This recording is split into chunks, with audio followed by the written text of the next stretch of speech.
ከቤት ኪራይ ጋር በተያያዘ መንግስት ከበድ ያለ ማስጠንቀቂያ መስጠቱን ሰምተናል። በዋነኝነት ማስጠንቀቂያውን ለአከራዮች የሰጠው የፌዴራል ፖሊስ ነው። በሌላ በኩል ደግሞ ከነዳጅ ጋር በተያያዘ አዲስ አሰራር ተዘርግቶ ወደ ስራ መገባቱ ታውቋል። ከመኪና አማራጭ ጎን ለጎን የነዳጅ ምርቶችን በባቡር ማጓጓዝ ነገ እንደሚጀምር ይፋ ተደርጓል። ሰላም ቤተሰቦቻችን፣ መረጃዎቹን የት ሀገርና የት ከተማ ሆናችሁ እየተከታተላችሁ እንደምትገኙ በሀሳብ መስጫው ላይ ጻፉልን። አሁን ዝርዝር መረጃዎቹን አንድ በአንድ ወደ እናንተ እናደርሳለን። እስከ መጨረሻው አብራችሁን ቆዩ።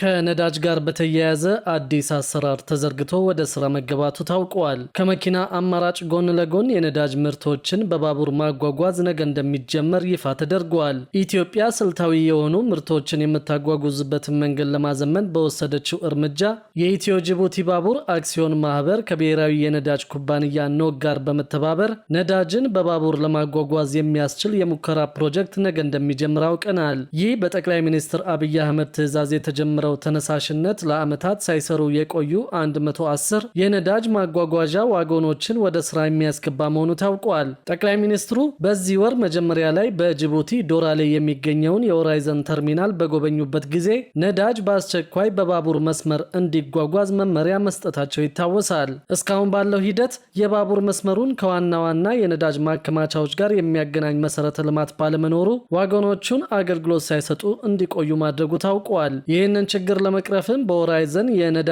ጄቲና በአቅራቢያው በሚገኘው የባቡር ጣቢያ መካከል የ1.5 ኪሎ ሜትር የባቡር መስመር ትስስር ለመፍጠር ከጅቡቲ ወገን ጋር አስቸኳይ ድርድር እየተደረገ መሆኑን ለጉዳዩ ቅርበት ያላቸው ምንጮች ገልጸዋል። በዚህም መሰረት ከነገ ጀምሮ ከአዲስ አበባ ደቡባዊ ዳርቻ ከሚገኘው የንዶዴ የባቡር ዴፖ የሚጀምረው ይህ የሙከራ ጉዞ 120,000 ሊትር ናፍጣን እንደሚያጓጉዝ ታውቋል። የሙከራው ሂደት አስፈላጊውን የደህንነትና የጥራት መስፈርቶችን ካሟላ በኋላ በባቡር የሚደረገው መጠነ ሰፊ የነዳጅ ትራንስፖርት በይፋ ይጀምራል ሲሉ ምንጮች አረጋግጠዋል። ባለሙያዎች እንደሚሉት ከሆነ እንደ ማዳበሪያና ነዳጅ ያሉ ስልታዊ ምርቶችን በባቡር ማጓጓዝ የሀገሪቱን የሎጂስቲክስ ወጪ በከፍተኛ ሁኔታ ይቀንሳል። በአሁኑ ወቅት የማዳበሪያ ምርቶችን ከወደብ ወደ ባቡር መስመር ለማድረስ በጭነት መኪናዎች የሚደረገው አጭር ጉዞ ኢትዮጵያን በዓመት እስከ $10 ሚሊዮን ተጨማሪ ወጪ እያስከተለባት ይገኛል። ይህ አዲስ ስምሪት የሎጂስቲክስ ሰንሰለቱን ከማቀላጠፍ ባለፈ በአገሪቱ የሚታየውን የነዳጅና የማዳበሪያ ገበያ መዋዠቅ ለማረጋጋትና የውጭ ምንዛሪ ኪሳራን ለመቀነስ ትልቅ ሚና እንደሚጫወት ይጠበቃል። ከዚህ ጎን ለጎን ደግሞ በዓለም አቀፍ ደረጃ የነዳጅ ዋጋ ቅናሽ ማሳየቱን ያገኘነው መረጃ ያመለክታል። የአሜሪካው ፕሬዝደንት ዶናልድ ትራምፕ ቬኔዙዌላ ከ30 እስከ 50 ሚሊዮን በርሜል ድፍድፍ ነዳጅ ለአሜሪካ እንደምታቀርብ ማስታወቃቸውን ተከትሎ የዓለም አቀፍ የነዳጅ ዋጋ ከ1 በመቶ በላይ መቀነሱ ታውቋል። ከዚህ ጎን ለጎን ትራምፕ በግሪንላንድ ጉዳይ ስምምነት በሚደረስበት ጉዳይ ላይ ከኔቶ አባላት ጋር ማውራታቸውንና የአውሮፓ ሀገራት ላይ የጣሉትን ታሪፍ ማንሳታቸውን ዋጋው ላይ ተጽዕኖ ማሳደሩን አውቀናል። ትራምፕ በጣም ገንቢ ያሉትን ውይይት ማድረጋቸውንና ወደፊት ስምምነት የሚደረስበት ማዕቀፍ ላይ እንዳደረሳቸው ገልጸዋል። ዓለም አቀፍ መለኪያ የሆነው የብሬንት ድፍድፍ ነዳጅ ዋጋ ከአንድ በርሜል $60 በታች የወረደ ሲሆን የአሜሪካ ድፍድፍ ነዳጅ ደግሞ በ1.5 በመቶ ቀንሶ $56.3 እንደሆነ ታውቋል። አሜሪካ በቬኔዙዌላ ያደረገችው ጣልቃ ገብነት ወደ ቻይና የምታደርገውን የነዳጅ ኤክስፖርት ሊያቋርጥ ይችላል የሚል ስጋትንም ፈጥሯል። የላቲን አሜሪካዋ ቬኔዙዌላ ከምታመርተው ድፍድፍ ነዳጅ ውስጥ 80 በመቶ የሚሆነውን ወደ ቻይና ትልካለች። ይህም ቤጂንግ ለድፍድፍ ነዳጅ ከፍተኛ ዋጋ እንድትከፍል ሊያስገድዳትና ከዋይት ሃውስ ጋር ያለውን ውጥረት ሊያባብሰው ይችላል ተብሎ ተሰግቷል። የቻይና የውጭ ጉዳይ ሚኒስትር ባወጣው መግለጫ ቬኔዙዌላ በተፈጥሮ ሀብቷና በኢኮኖሚያዊ እንቅስቃሴዎቿ ላይ ሙሉና ቋሚ ሉዓላዊነት አላት ሲል አስታውቀዋል። አክሎም አሜሪካ ነዳጁ ለእሷ እንዲሰጥ ያቀረበችው ጥያቄ ዓለም አቀፍ ሕግን የሚጥስ የቬኔዙዌላን ሉዓላዊነት የሚጋፋና የሕዝቦቿንም መብት የሚጎዳ ነው ሲል ገልጸዋል። ቀደም ብሎ ትራምፕ ትሩዝ ሶሻል በተሰኘው የማህበራዊ ትስስር ገጻቸው ባሰፈሩት ጽሑፍ እንደ አሜሪካ ፕሬዝደንትነቴ ይህ ገንዘብ ለቬኔዙዌላና ለአሜሪካ ሕዝቦች ጥቅም እንዲውል እቆጣጠረዋለሁ። ይህ ነዳጅ በመርከብ ተጭኖ በቀጥታ በአሜሪካ ወደሚገኙ የመጫኛ ወደቦች ይመጣል ሲሉ ገልጸው ነበር። በሌላ በኩል ደግሞ ከቤት ኪራይ ጋር በተያያዘ መንግስት ከበድ ያለ ማስጠንቀቂያ መስጠቱን ሰምተናል። በዋነኝነት ማስጠንቀቂያውን ለአከራዮች የሰጠው ደግሞ የፌዴራል ፖሊስ ነው።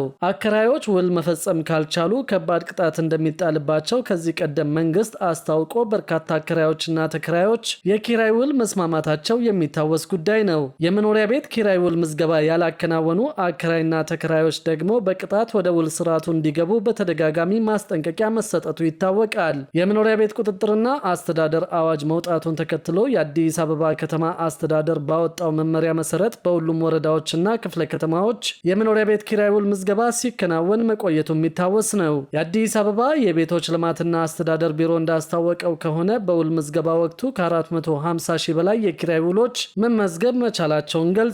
የውል ምዝገባ ጊዜው ቢጠናቀቅም ውል መፈጸም የነበረባቸው ተከራዮች አሁንም አሳማኝ መረጃ ይዘው ሲቀርቡ በልዩ ሁኔታ እየተስተናገዱ እንደሚገኙ አውቀናል። ሕክምና ላይ የነበሩ ከሀገር ውጭ የነበሩና መሰል አስተማማኝ ጉዳይ አጋጥሟቸው ያልተመዘገቡ አከራይና ተከራይ እንዲመዘገቡ ጉዳያቸው በድጋሚ እየታየላቸው ይገኛል። ከዚህ ጎን ለጎን ደግሞ በቤት ኪራይ ውል ማስመዝገብ ዙሪያ የፌዴራል ፖሊስ ማስጠንቀቂያ አውጥቷል። ማስጠንቀቂያውን የሰጠው ከሰሞኑ በከባድ ዝርፊያ የተሰማሩ ሰዎችን በቁጥጥር ስር መዋሉን ተከትሎ ነው። ፖሊስ እንደገለጸው ከሆነ ህጋዊ ውል ሳይኖራቸው ቤት የሚከራዩ ሰዎች በተለያየ ዝርፊያና እገታ ላይ ተሰማርተው መገኘታቸው ታውቋል። በዚህ ምክንያትም ወንጀለኞችን ለመያዝ አስቸጋሪ እንዳደረገበት ፖሊስ አስታውቆ ቤት አከራዮች ውል ሳይፈጽሙ ቤት ማከራየት እንደማይችሉ አስጠንቅቋል። ከዚህ ቀደም በርካታ የቤት ተከራዮች ውል ሳያስመዘግቡ ቤት በመከራየት የተለያዩ ወንጀሎችን እየፈጸሙ ሲጠፉ እንደነበር በማስታወስ ይህም ህግ የማስከበር ስራውን ከባድ እንዳደረገበት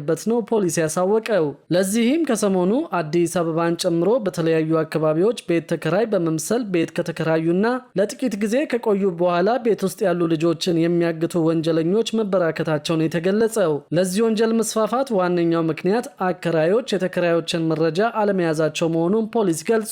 ይህ ደግሞ ተጠርጣሪዎችን በቁጥጥር ስር ለማዋል አደጋች እንዳደረገበት ነው ፖሊስ ያሳወቀው። ከቤት በተጨማሪ በመኪና ኪራይ የተሰማሩ ሰዎችም ውል መፈጸም እንደሚኖርባቸው ተገልጿል። ከቤትና ከመኪና በተጨማሪ የቤት ሰራተኞችን መረጃ መያዝ አስፈላጊ በመሆኑ ህብረተሰቡ ተገቢውን ጥንቃቄ እንዲያደርግም ፖሊስ አሳስበዋል። በተለይም ከፍተኛ ክፍያ በመክፈል ውል ላለመፈጸም የሚፈልጉ ሰዎች በተደጋጋሚ በወንጀሉ ሲሳተፉ መገኘታቸው ይፋ ተደርገዋል። ከኪራይ ቤት ጋር በተያያዘ የአዲስ አበባ የቤቶች ልማትና አስተዳደር ቢሮ በቸልተኝነት የኪራይ ውል ያላስመዘገቡት ላይ ቅጣት ይጣልባቸዋል ማለቱ ይታወሳል። ቅጣቱንም በተመለከተ እስከ 3 ወር ውሉን ያላስመዘገበ አከራይ በተለያየ ደረጃ የሚያከራየውን ቤት የኪራይ ዋጋ እንደሚከፍል ታውቋል። ከቅጣቱ በተጨማሪ በአስገዳጅ ሁኔታ ወደ ውል እንዲገቡ እንደሚደረግም ነው የተገለጸው። መንግስት በአከራይና በተከራይ መካከል ሚዛናዊነትን ያስጠብቃል ባለው የመኖሪያ ቤት ቁጥጥርና አስተዳደር አዋጅ አለመግባባቶች የሚፈቱበት መንገድም ቀርበዋል። በሁለቱም ወገኖች በኩል ቅሬታ ካለ